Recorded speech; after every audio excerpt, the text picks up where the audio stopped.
2017 has been a big year for Church Training Academy, for myself personally, and for Justin as well. Today, we're going to talk about some of that. Hey guys, thank you for joining us for another episode of CTA Live, where we are going to talk about media and technology. We're going to learn how to exploit media and technology in order to fulfill the Great Commission. I am here today with my lovely and talented co-host, the intrepid, I'm giving you tons of adjectives, brother, Justin Nava. Yeah, you can take those back because I've never been called lovely, and I've never been called intrepid. So we're gonna have to open up the thesaurus and find some other words because I'll take talented, but the other ones you can just let me return those. And the self-deprecating Justin Nava. Yeah, I'm glad you could join us today once again for another rip-roaring episode here.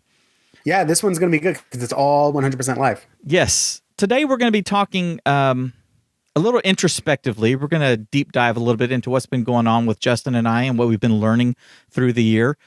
We hope that this provides some insights to you, and we definitely want to know from you guys what's been going on with you and what you've been learning. It's funny how, in my experience, Justin, when I am going through certain things and learning certain things, once I start talking to some of my friends, it's interesting to see how many of them are going through some of the really similar stuff and getting some of the same messages that I've been getting. Have you noticed that? Yeah.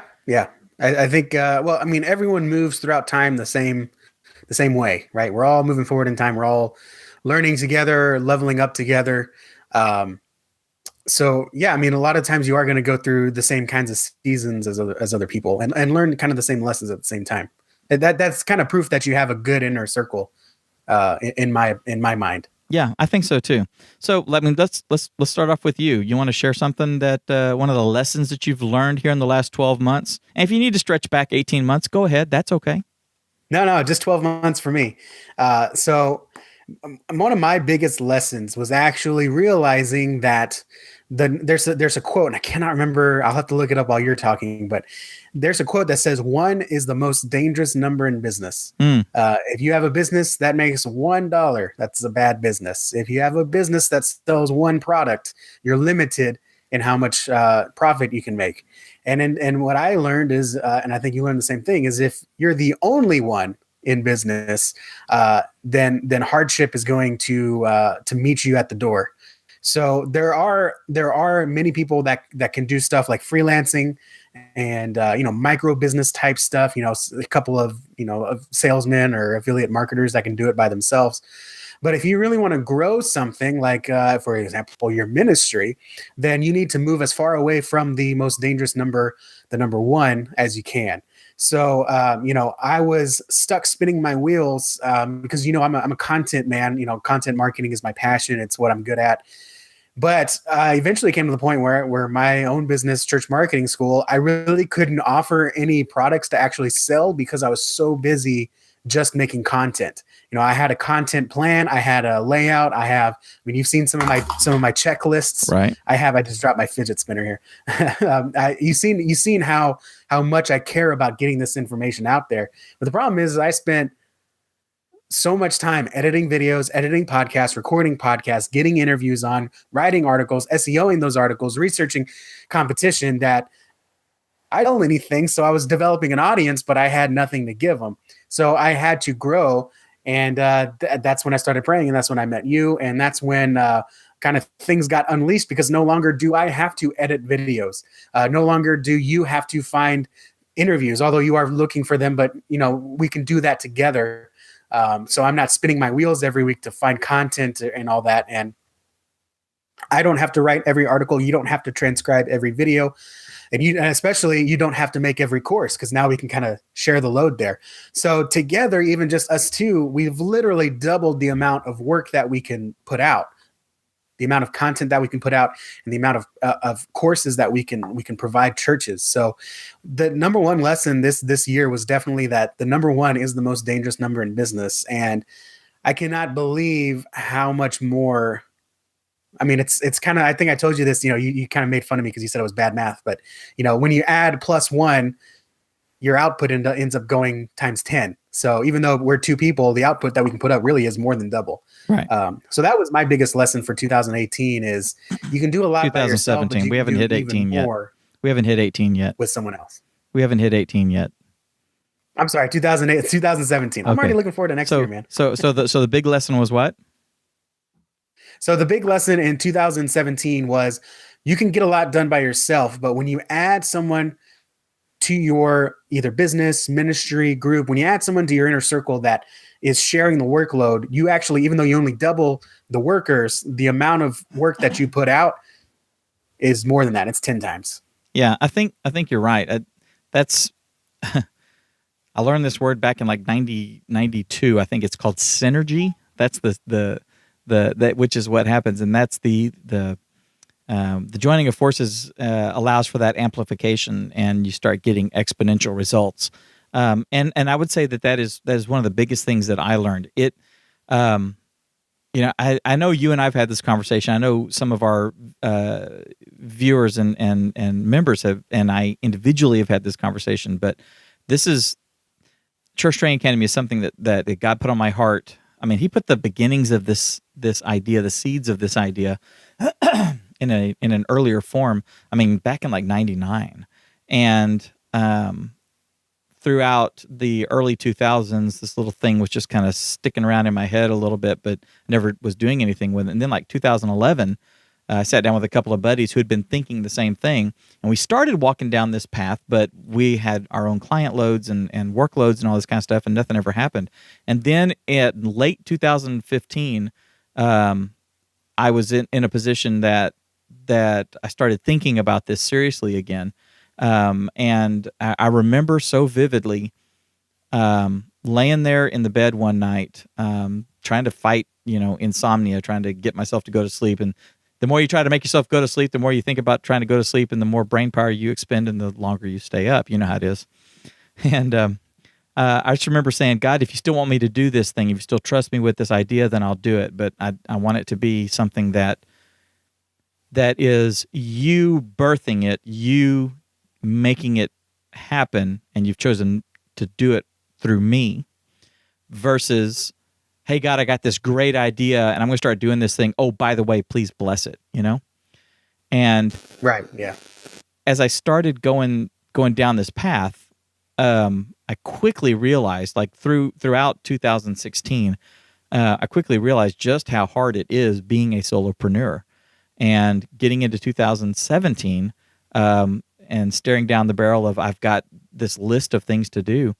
You guys may not realize this, that at least from the standpoint of what we're doing, you do realize it if you are starting a ministry, or if you're taking over a section of ministry or an endeavor or something at church, just how much stuff you have to do for it.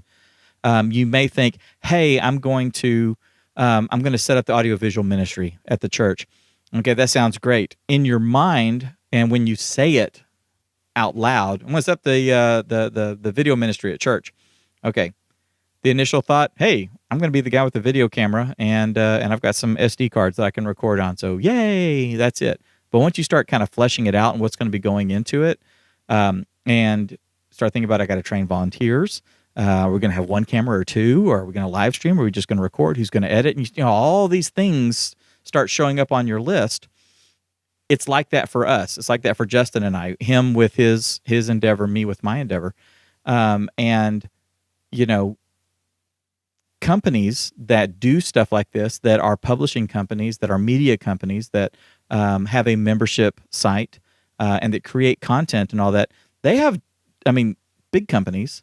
The ones that are really successful, they have teams of people that are doing stuff.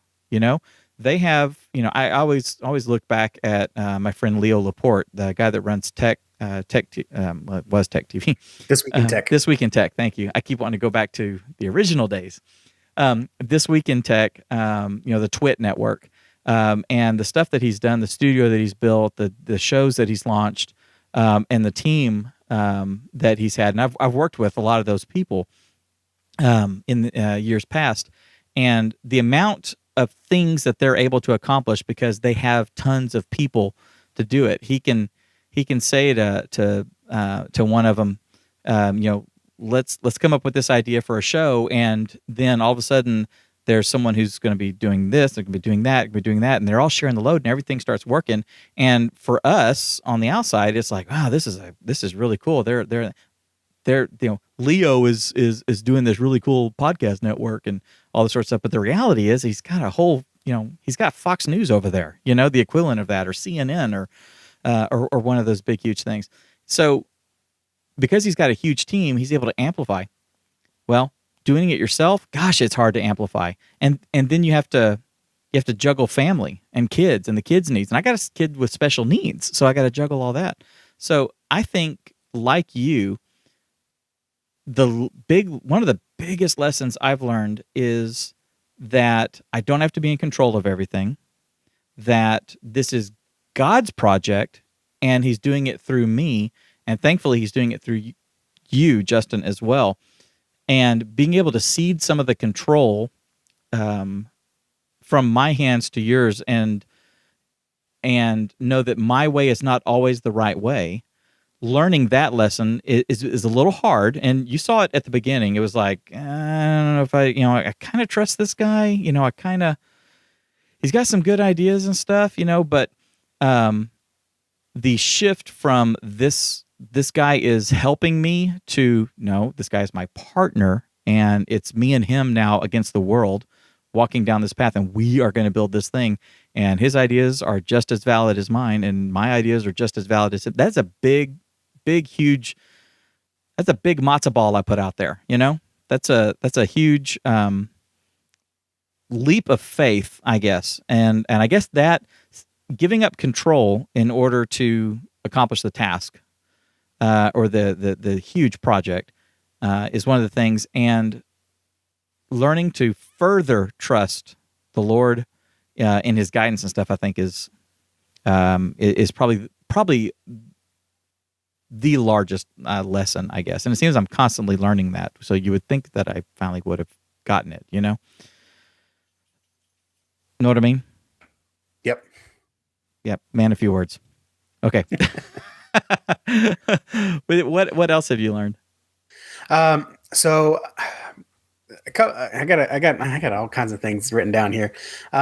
See, one of the things that I've it's one of those things you always know in the back of your head, but you never really practice it until you're in a position to actually have to, or until you actually need to.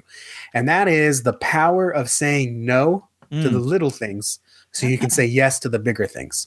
And this is something that we always have to battle in churches, because someone has the best idea for some ministry thing that you can do, but you don't have the resources, you don't have the time. You're going to have to pull something from another area to make this idea happen.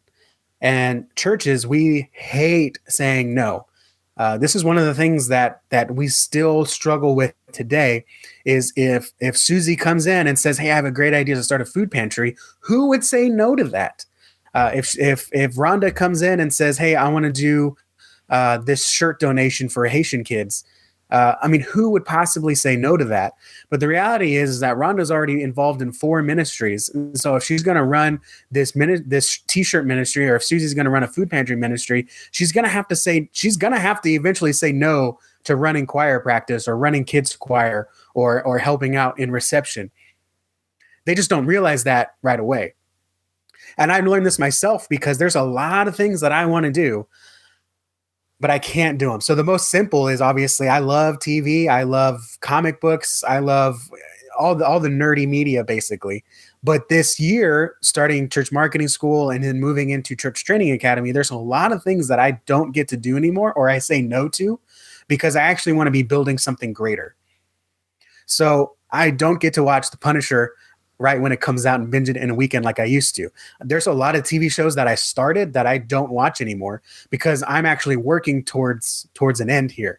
And then a couple other things is my wife is having to learn that too, because she's in school right now. She's getting her master's, and there's a lot of things that she has to say no to. She has to say no to the other college kids that are going out, for dinner or for a movie or something like that. She has to say no, because she has to stay home and study.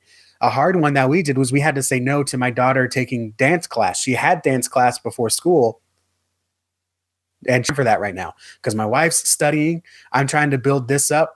We're already sacking one night for Awana and Saturdays with family, and we just don't have the time or the money really to pay for a dance class.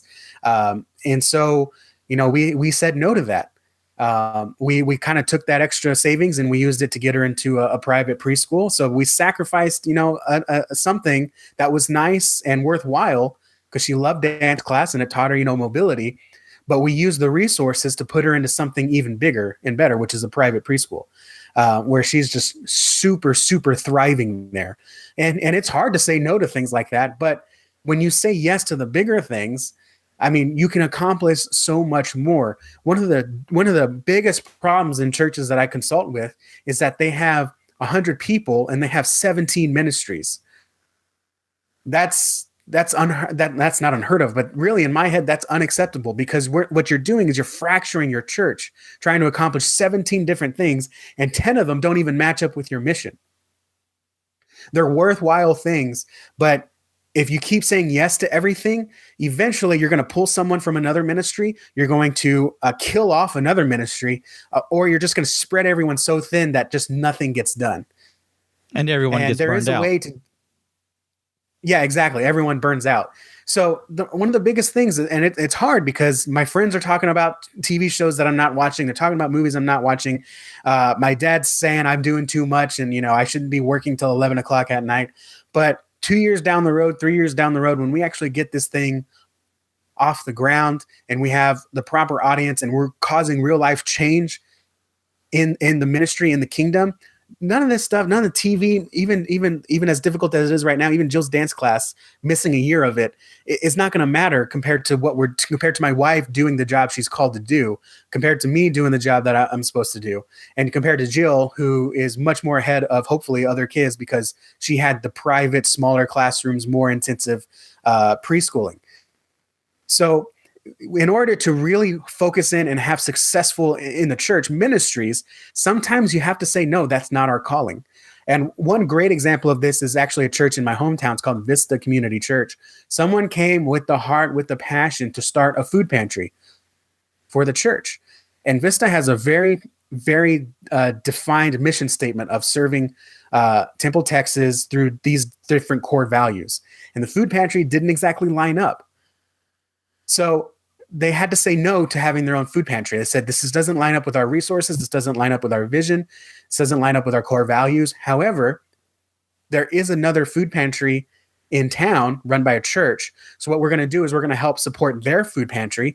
And so really they kind of funneled anyone that had an interest in that. They funneled it to another church that it is thriving with that. So instead of everyone trying to pick up a weakness and try to make it better or create a ministry out of nothing, they were actually encouraging others to find ministries that are succeeding and just double down and make them better. Something that I learned this year is, you have a goal, you have a vision. That means you have to say no to things that don't align with that. And for me, I read a lot less comic books. I watch a lot less TV. I go out a lot less. My wife and I, we eat out a lot less. I'm cooking a lot more at home to save money for her school, to save money for Jill's preschool. But, 2 or 3 years down the road, it's not going to matter if I watched The Punisher 2 weeks later, if I saw some movie, or if I didn't see it, because I said yes to the bigger things, and I did more. I did more for the kingdom, basically. Right. Yeah. Just drop that anywhere. Sorry, I had a pastor calling me. I was gonna turn it off. Yeah, I agree. That's one of the things that that I have learned. I'm a people pleaser. I guess it's weird. I think I was telling you. I'll share this with the audience. I'm a people pleaser, but I also really don't care what you think. Isn't that weird? Does that make sense? I have. Yeah. It's you want to. It doesn't make sense, but I feel where you're coming from. Right. It's one of these things where. Pardon me. It's one of these things where I think one of my love languages, and I don't think I've ever really, I've gone through the class so many times, but I don't think I've ever really thought about what my love language is. I think words of affirmation are one of my love languages. So when I get a pat on the back and told I did good, and that I did something that mattered, it does matter to me. And I want people to know that they can count on me. So when someone says, "Hey, can you help us at the church with this?" "Hey, Dave, can you shoot this?"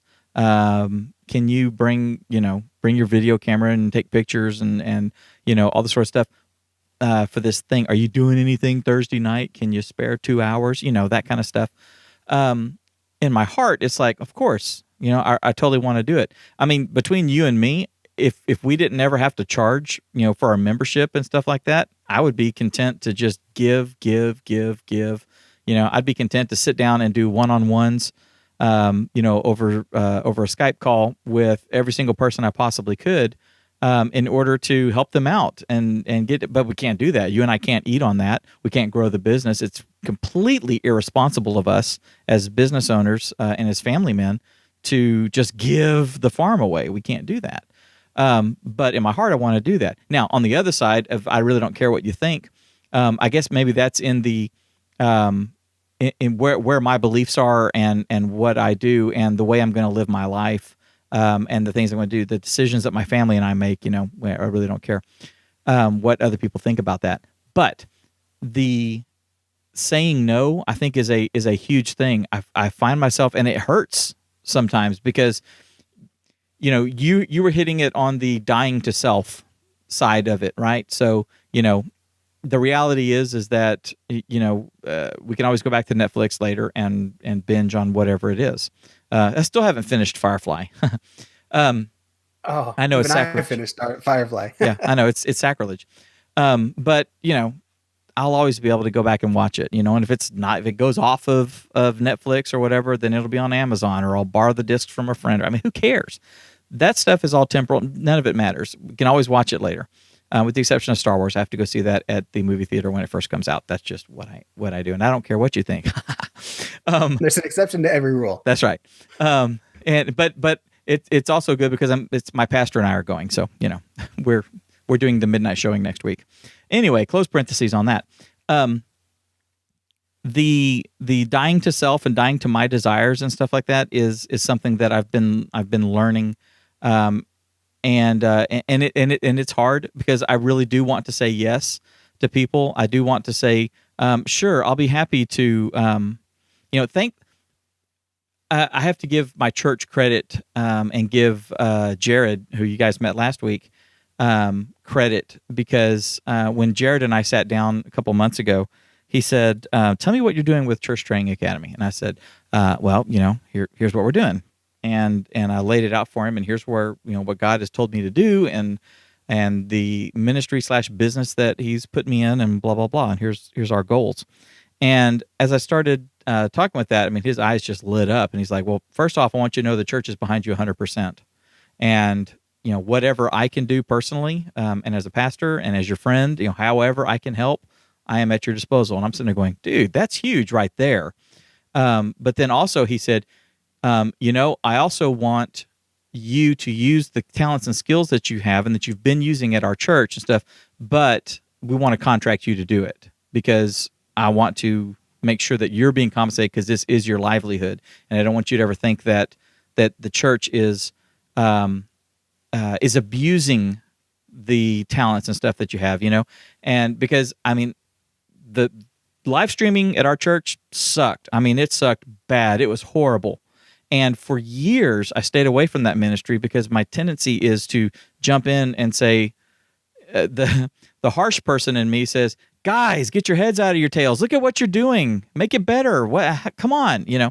The reality is people didn't know how to do that. And so I came in and started teaching them how to do it and helping them in this area and this area and this area and stuff. But what I didn't want to happen was the assumption to be that Dave has a video camera and he's got a video production business, and so anything we need done, we just ask Dave and he's going to do it. And it doesn't matter, if we pay him or not, And so thankfully at my church, I didn't have to say no very often. There was 1 or 2 times, but it was actually just scheduling stuff, to do that. Other things though, other places, other people that have asked me to do projects and stuff like that, I've finally found, for lack of a better word, the courage to say no, I can't do that. And I learned this from Cliff Ravenscraft, podcast Answer Man, Cliff Ravenscraft. If you guys aren't listening to him, you really need to listen to him. One of the things that he said was, and you and I have talked about that, about what is scalable in our business and what is not scalable. And one of the things that he learned me, one of the things he learned me was that we have to say no. So when somebody says, "Hey, Dave, can I bend your ear? Can I pick your brain on something like that?" If I'm walking in this direction and you want to come alongside of me and talk to me while I'm going, I can share some wisdom and do stuff with you. But if you want me to stop and sit down and spend 2 hours teaching you something, you're going to have to pay me. And I'm going to have to ask for it, because my time needs to be in building my business. That's the responsible thing for me to do for my family and for my partner, Justin, is for me to spend my time and my efforts doing this, so that later I can have the freedom to go sit down for 2 hours and just teach you something and not even charge you or whatever. But he brought it down to even like the email level, where people would email him and say, "Hey, I'm unable to take your course, or I can't afford your course, but I just wanted to ask you this one thing."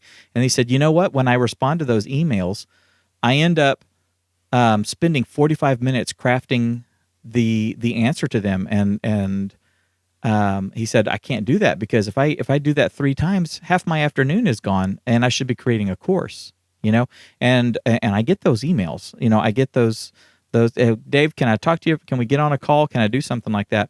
And that's something that I've learned is that, in our case, Justin, you and I are on the cusp of launching full on, paid consulting, where people can buy an hour or 2 of our time, and we get on the horn with them and just help them with whatever roadblocks they have. And where our tendency is to just sit down and respond to an email, and if I need to sketch something out, I'll sketch it out for you or whatever like that. And it's really hard to say no to things like that, because we want to serve. We have to, and that's, man, it's like every time I do that, it's like my stomach gets in knots, like, come on, you're supposed to be serving your man. You're supposed to be serving. You're supposed to be serving. And sometimes I do. Sometimes I do that. And that's something that I learned from Cliff as well, is I can make an exception with this person, I can make an exception with this person. I will do for a few what I really wish I could do for all. I will do for a few, but I won't do for everybody, because eventually I want to be at a point where I have the flexibility to say, you know what, I'm just going to give this away. I'm going to take a week and I'm just going to answer. Email me whatever you have, and I'm just going to sit here and I'm just going to answer emails, and I'm going to shoot these private videos. I'm going to do all this sort of stuff, whether you're a member or not. I'm just giving. But I got to get to a point where I have the financial ability to just push pause and give. You know what I'm saying? Absolutely. Nail on the head right there. Yeah. So that's all I have. Do you have one more thing? I got one more thing. It's a little, we can actually get a little techie with this one, because I thought, man, it'd be nice to close with the tech one that's actually something applicable, as if, kind of what we're talking about, this thing we've learned, and I think people can apply to their lives. But here's one that people can actually get hands on with. If nothing else, hopefully they identify with us. Yeah. And that is actually the power of email. I was part of the church crowd that said, no one reads our emails. People seem to find us on social. So let's ditch email and go to social. Now, what I've learned is, through some experimentation, is actually, and I've learned this too working at a university, actually, it's not an either or, it's a both and. Right. Email is still powerful. Yep. And if you don't believe me, come work at the call center with me and listen to all the, not even millennials, the 18 to 21-year-olds that call frustrated and need their email turned back on, either because they left school or they forgot their password. They don't have access to the email. It matters so much, they're going to call and wait on the phone for 15 minutes to get access to their email. Email is super important to everyone, whether they're it's 18, not sexy 20, and 30, 40, 50.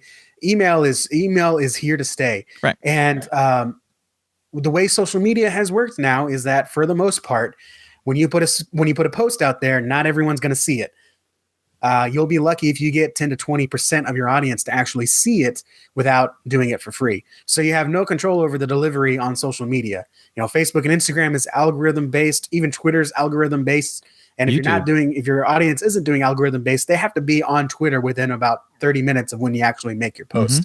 So social media is not a reliable delivery tool, but email is. In fact, there was a survey that I've really leaned heavily on said that 80%, pretty much across generations, prefer organizational communication through their email.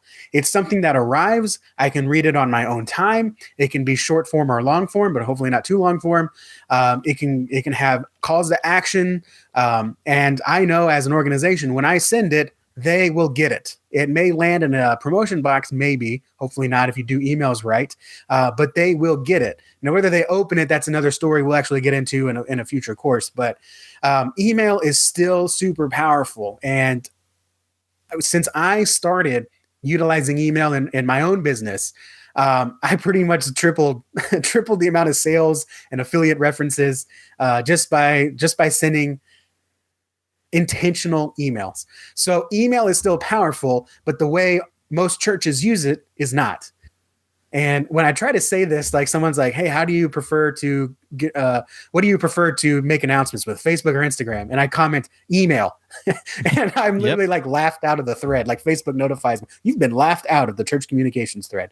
But it's absolutely true. If you do it right, email is super powerful. And that's why, Dave, I haven't talked about this, but one of my next couple courses that I do, I want to do email, because if you do it right, you do it intentional, and you do it with a purpose, people will read your email every time. Oh, absolutely. Absolutely. So that was kind of a big, I was one of those guys, no one's reading our newsletter, but you know what? If you do it right and not spammy and not over communicative and not confusing, people will read them if you provide value. So that's the one thing I had to learn this year that's a little bit more techie and toolsy, is the power of email. It is not dead at all. No, it's definitely not dead. In fact, I know some folks that have made millions of dollars in their businesses through the power of email. It's ridiculous. It's not sexy. It's not sexy at all. Facebook, not at all. Facebook sexy, Twitter sexy, Instagram and whatever, the Snapchat and all this, the latest and greatest and stuff like that. And I guess the lesson is you can follow the fads and stuff, but I mean, how's your Friendster account and how's your MySpace account? Can you still even log into those? No, you can't, or maybe you can. I mean, I think MySpace is something for like super underground indie musicians or something now. Yeah, I think it's mostly music stuff now. Yeah. But all the musicians I know don't know anything about MySpace, so yeah, no, it's all Spotify and Apple Music and yeah, exactly. Yeah.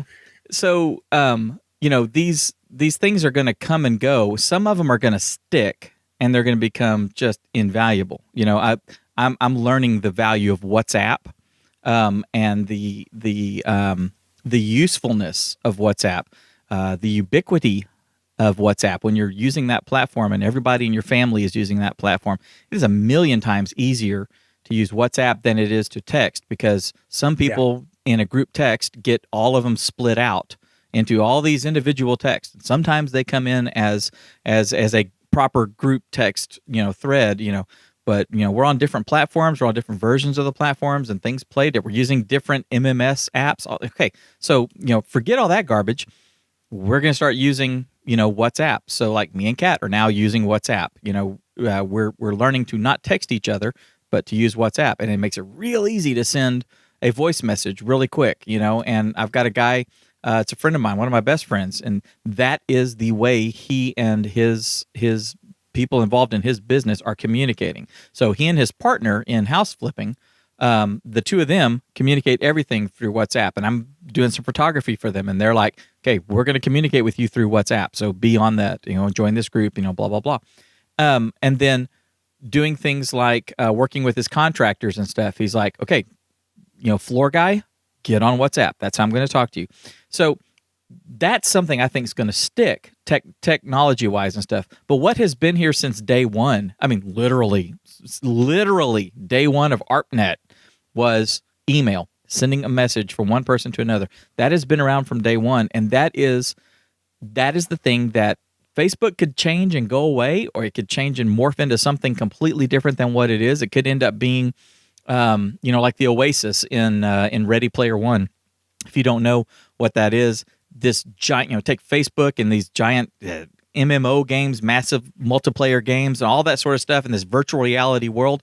That may be the way that people conduct business and stuff like that. But even in a situation like that, people are checking their messages and they're getting email and stuff. So it's here to stay, and it's extremely powerful. So yes, we are going to be doing a course on that, and we're going to go in depth on that. We're going to show you how we're using it if you haven't figured out how we're using it, and we're going to show you, things, best practices, and ways to use it for your various ministries and your church at large, and all that sort of stuff. So it's going to be really cool. Anyway, I think that's all I have to share as far as the introspection thing.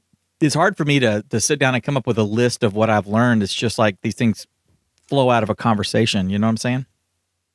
Yeah, I'm with you. One of the things you can do, actually, I'm going to do this for 2018 with the family, but I did it with myself. Obviously not consistently. It's kind of one of those things that, you buy a journal when you're a teenager and you're like, I want to write in this every day. And then you find it a year later and only the first 4 pages are filled. English teacher made us do that. Had to journal for the first 5 minutes of class. Are you going to make me journal for the first 5 minutes of class? No, get out your I'm journal. not going to do that.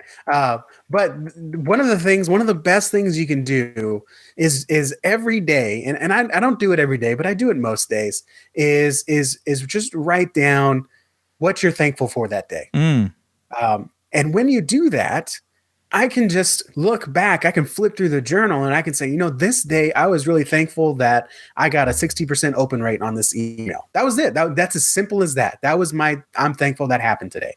I'm thankful that Jill came home and she knew how to count to 50 and I didn't have to teach her. I'm thankful she has a good preschool. I'm thankful my wife aced her test. I'm thankful that I finally got a partner. I'm thankful, and then you can just flip back and say, these are the things that I learned. I got a greater open rate that day because I finally learned how to do subject lines. I got my daughter came home because she went to preschool. So it stinks she doesn't get to go to dance class. She loved it. We loved it. But we made that sacrifice for a greater good kind of thing. And so just either use an app. I think there's like a 5-bullet journal or something like that, where they actually ask you guided questions. I can't find it right now, but and one of those every day is just what you're thankful for. And if you do that every day, you'll look back and you'll actually start to see like how much God is really working in your life. And even though it may seem like he hasn't, like I'm in the same place I am this year than I was last year, when you just take the time and share what you're thankful for, you'll realize that you're actually pretty good off. You're pretty well off, especially in this country. So that's one thing that I do. And again, I've probably only done out of the 365 days in the past year, I may have only done it 200 times, but I try to do it consistently in the morning, and it's just a way to kind of catalog. And when you do look back and you're like, man, what did I do this year? I feel like I haven't done anything. You can actually look back and be like, you know what I did? I kept my 4-year-old alive. That's huge.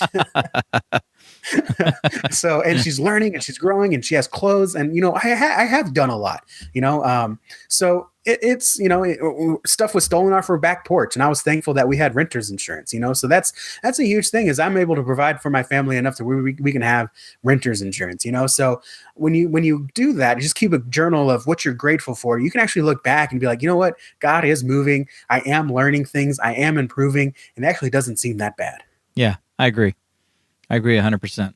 Awesome. Okay, well, hey, you want to tell people about our Better Church websites? Better Church website. Sorry. Dave wants it to be more than one website, but it's only one website. That's right. betterchurchwebsite.com. There you can go and get our free guide, 7 Church Website Essentials. And this is a guide that we actually gave to our members first. And Tommy said it was like a light bulb finally turned on in his head. He's sitting here, he's got a website, but there really wasn't much from what I understood, there wasn't much direction on what he should be doing with the website. We fall into the trap of, you're a business, you want to be legit, you got to have a website, or you're a church, every other church has a website, you need to have one. But the question always comes down to what goes in a website, what actually brings people in from the website. Because remember, your website, it's your number one marketing tool. This is what people are going to check to come visit your church. So on your website, you need to have these 7 essentials that bring people in. So that's what this free guide does. And you just crack it open, you look it over, you think, okay, I can do number 1, I can do number 2, maybe number 3. I have to think about it a little bit, get input from the leadership, and you will get going. If you do nothing else with your website, then these 7 essentials, you will still be bringing in new visitors to your church. And one of those things that we talked about that was the big aha moment for everyone last week was the contact forms. That's one of the essentials. I usually don't give those essentials out for content, but I was like, man, no one's still doing this. And this is a common business practice, but you just don't see it in churches. So that's one of the essentials. So if you got last week's, there's still 6 more. So go over to betterchurchwebsite.com and get your free guide. Fantastic. Guys, thank you so much for joining us. This has been a different episode. We've been a little more introspective, and I feel like I've been extremely verbose, and I apologize for that. But hopefully you can identify with us. This is not we weren't doing this to be self-serving. We like I said at the beginning, we want to be transparent with our audience. With our friends, with our members. We want this is a relationship. This entire journey that Justin and I are going on is a very personal thing for us. This is what Justin and I have intentionally decided is, for the foreseeable future, the path, the career, the life that we're providing for our families is through this. And so we want to be transparent with you guys, let you know what we're thinking, let you know our fears. We need to hear confirmation that we're on the right track, or no, go this way. That's not to say we're just going to go by some random whim. Somebody has an idea and puts it out there. We're just going to go, okay, and just run off and stuff. But with thought and deliberation and stuff, we want and value y'all's input. And we're giving you ours. You're taking ours. We're seeing those results, which is amazing to think that people are actually listening to us and making changes in their ministries based on what we're saying. How cool is that? But it works both ways. So this is part of that transparency. And I'm going to make just a short announcement here for our members. We're actually beginning to publish. I haven't put them in there yet, but we're beginning to publish our staff meetings. So staff meetings, whatever.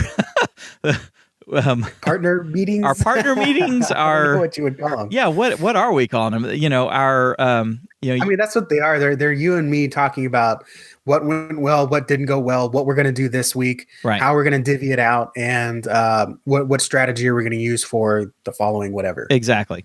And Justin, he and I both follow a guy by the name of Gary Vaynerchuk, and Gary V. So if y'all want to look him up, please do. Caution, he uses colorful metaphors and unique, sharp adjectives. He cusses. But if you'll just kind of compartmentalize that and listen to the knowledge that and the wisdom that he is putting out, it is tremendous. One of the things that he talks about is document. So, and I don't mean sit down and write stuff, but he actually has a guy following him around who is documenting him, going from meeting to meeting to meeting, in order to share it with his audience, the things that he is teaching, the things that he is learning, the insights he's getting from his clients, the insights he's giving to his clients, things like that. And Justin and I are watching Michael Stelzner over at Social Media Examiner do the same thing. He's got a show called The Journey, and you're literally sitting in a room. It's funny. In one of the episodes, I saw him sitting at the hotel in the lobby with my friends David and Luria, folks that I worked with Geek Beat and Geeks Life. And the three of them are talking about a project they're working on together and stuff. So he's sitting here just documenting this stuff and putting it out there and sharing it. And Justin and I were talking. It's like, holy cow, we're not together. How in the world can we do this? And then it came to us. Each week we get together and we start talking about, like you said, what went well, what we're going to work on, what we're doing, and all that sort of stuff. So we're sharing that with our members in the hopes that it is inspiring to you, in the hopes that you are identifying with us. You can see that we're going through some of the same junk that you're going through. And hopefully this just brings us all closer together as a community of people all traveling down this ministry highway. Justin, do you have anything else? I just super appreciate everyone watching this. It's so humbling to have people that care enough about what we say to want to learn more from what we've learned. And it's super encouraging that you and I say this all the time, you and I have spent thousands of dollars and hundreds of hours making mistakes. And the fact that we have people watching and listening that are wise enough to say, these guys, they've made the mistakes. They know what they're doing. They've learned the lessons. Let me avoid that and just figure out what to do from the start. I'm super appreciative people are watching and care enough about what we have to say to spend their own time learning. So they can save 5 hours and figure out how to do the live stream or, save some embarrassment and know how to update their website properly. I'm just super appreciative for everyone watching. I agree. And consuming any of our content anyway. Yeah, I agree. And guys, be sure to share our content, the stuff that we're making. We're making it for you, and we're making it so that you guys can share it with other people in your church, other ministries, people that you know, people that are outside the ministry. The cool thing is that we target everything with a ministry aspect and stuff, but the principles and the things that we're teaching,